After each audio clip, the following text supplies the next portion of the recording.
நிதிநிலை அறிக்கையில் சட்டப்பேரவையில் மருத்துவத்துறையின் சார்பில் 110 அறிவிப்புகள் அறிவிக்கப்பட்டது.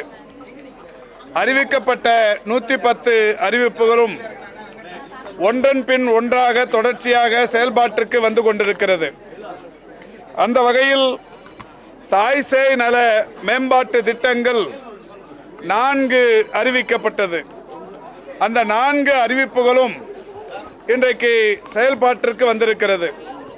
மாண்புமிகு இளைஞர் நலன் விளையாட்டுத்துறை அமைச்சர் அவர்களால் அந்த 4 மகப்பேறு திட்டங்கள் இன்றைக்கு பயன்பாட்டிற்கு வந்திருக்கிறது. அறிவிப்பு எண் 43 படி பாதுகாப்பான மகப்பேறு மற்றும் சுகப்பிரசவங்களை ஊக்குவிக்கும் வகையில் மகப்பேறு செவிலியர்கள் வழிநடத்தும் பராமரிப்பு மற்றும் பயிற்சி பிரிவு உருவாக்கப்படும் என்று அறிவிக்கப்பட்டது.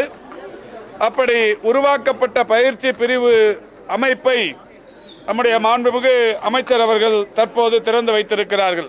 அதில் சுகப்பிரசவங்களுக்காக அதை ஊக்குவிக்கும் வகையில் ஏற்கனவே கடந்த 2 ஆண்டுகளுக்கு முன்னால் அனைத்து ஆரம்ப சுகாதார நிலையங்களிலும் யோகா பயிற்றுவித்தல் போன்ற பல்வேறு முயற்சிகள் மேற்கொள்ளப்பட்டு தமிழ்நாட்டில் சுகப்பிரசவங்களின் எண்ணிக்கை தொடர்ந்து அதிகரித்து வருகிறது.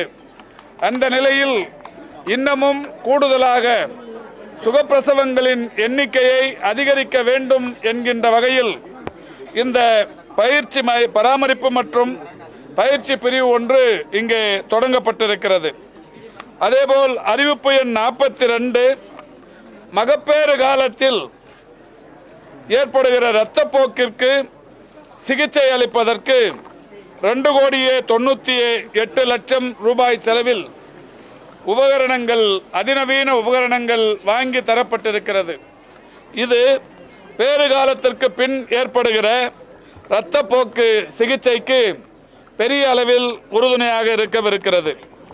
அதேபோல் கர்ப்பிணி தாய்மார்கள் மற்றும் பச்சிளம் குழந்தைகளை கண்காணிக்கிற வகையில் தமிழகத்தை பொறுத்தவரை ஆண்டொன்றுக்கு 11 லட்சம் எண்ணிக்கையில் இந்த பிரசவங்கள் ஏற்படுகிறது.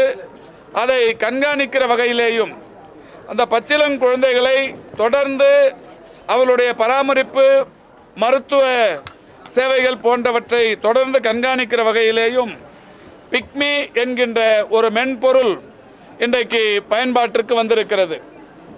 இந்த பிக்மி என்கின்ற மென்பொருளின் மூலம் தமிழ்நாட்டில் இருக்கிற 11 லட்சம் கர்ப்பிணி தாய்மார்கள் மற்றும் பச்சிளம் குழந்தைகளுக்கு அவளுடைய தேவைகள், அவருடைய மருத்துவ வசதிகள், அவர்களுக்கான தொடர் பராமரிப்பு போன்ற பலவற்றை இந்த மென்பொருளின் மூலம் தொடர்ந்து கண்காணிக்க முடியும். அதேபோல் அறிவிப்பு எண் 46 129 ஒருங்கிணைந்த அவசர கால மகப்பேறு மற்றும் குழந்தை பராமரிப்பு மையங்கள், 395 வட்டார சுகாதார மையங்கள் மற்றும் 39 நகர்ப்புற சுகாதார மையங்களில் சக்கரங்களுடன் கூடிய அடுக்கு பெட்டகங்கள் இன்றைக்கு வழங்கப்பட்டிருக்கிறது. 1,10,00,000 மதிப்பீட்டில் அந்த அடுக்கு பெட்டகங்கள் தற்போது பயன்பாட்டிற்கு கொண்டு வரப்பட்டிருக்கிறது. இப்படி நிதிநிலை அறிக்கையில் அறிவித்த அறிவிப்புகளில் 4 அறிவிப்புகளை சேப்பாக்கம் திருவல்லிக்கேணி தொகுதியில் அதனுடைய சட்டமன்ற உறுப்பினரும் இளைஞர் நலன் விளையாட்டுத்துறையின் அமைச்சர் திரு உதயநிதி அவர்களின் மூலம் இன்றைக்கு இந்த திட்டங்கள் தொடங்கி வைக்கப்பட்டிருக்கிறது. அதோடு மட்டுமல்லாது இந்த மருத்துவமனையை பொறுத்தவரை இந்த மருத்துவமனையில் மாதம் ஒன்றுக்கு 750 முதல் 800 பிரசவங்கள் வரை இங்கே நடக்கிறது. ஒரு மிக சிறந்த பிரசவ மருத்துவமனைகளில் ஒன்றாக பாரம்பரியம் மிக்க பழமை நிறைந்த அந்த பிரசவ மருத்துவமனையாக இது இருந்து கொண்டிருக்கிறது. எனவே மாண்புமிகு இளைஞர் நலன் மேம்பாட்டுத்துறை அமைச்சர்களுடைய அவர் கேட்டுக்கொண்டதற்கு ஏற்ப துறையின் சார்பில் பல்வேறு மருத்துவ கட்டமைப்புகள் இதில் செய்யப்பட்டு வருகிறது. அந்த வகையில் இங்கே ஒரு 6 கோடி ரூபாய் செலவில் புதிய கட்டுமானம் ஒன்று முடிவுற்றிருக்கிறது. மிக விரைவில் அதற்கான மருத்துவ உபகரணங்கள் பொருத்தப்பட்டவுடன் அந்த 6 கோடி ரூபாய் செலவிலான அந்த கட்டிடம் திறந்து வைக்கப்படும். அதிலே அறுவை அரங்கங்கள், சிறப்பு வார்டுகள், அதேபோல் தீவிர சிகிச்சை பிரிவு என்கின்ற வகையில் ஒரு மிக சிறந்த கட்டமைப்பு ஒன்று கட்டி முடிக்கப்பட்டிருக்கிறது. மருத்துவ உபகரணங்கள் விரைந்து அதில் பொருத்தப்பட்டு அது இந்த மருத்துவமனையின் பயன்பாட்டிற்கு வரவிருக்கிறது. அதேபோல் இங்கே ஒரு 27 கோடி ரூபாய் செலவில் ஒரு பெரிய தரைதளம் மற்றும் 2 அடுக்குகளுடன் ஒரு பெரிய கட்டிடம் ஒன்று கட்டும் பணி நடைபெற்று கொண்டிருக்கிறது.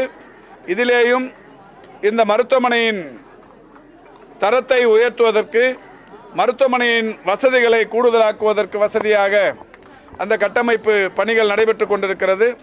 இன்னும் ஒரு 4-5 மாதங்களில் அந்த பணிகளும் முடிவுற இருக்கிறது. எனவே முடிவுற்ற பணியை மாண்புமிகு அமைச்சர் பார்த்து சென்றிருக்கிறார். நடைபெற்று கொண்டிருக்கிற பணியையும் ஆய்வு செய்திருக்கிறார். 4 சட்டப்பேரவையின் அறிவிப்புகளையும் இன்றைக்கு பயன்பாட்டிற்கு கொண்டு வந்திருக்கிறார். போதுமா?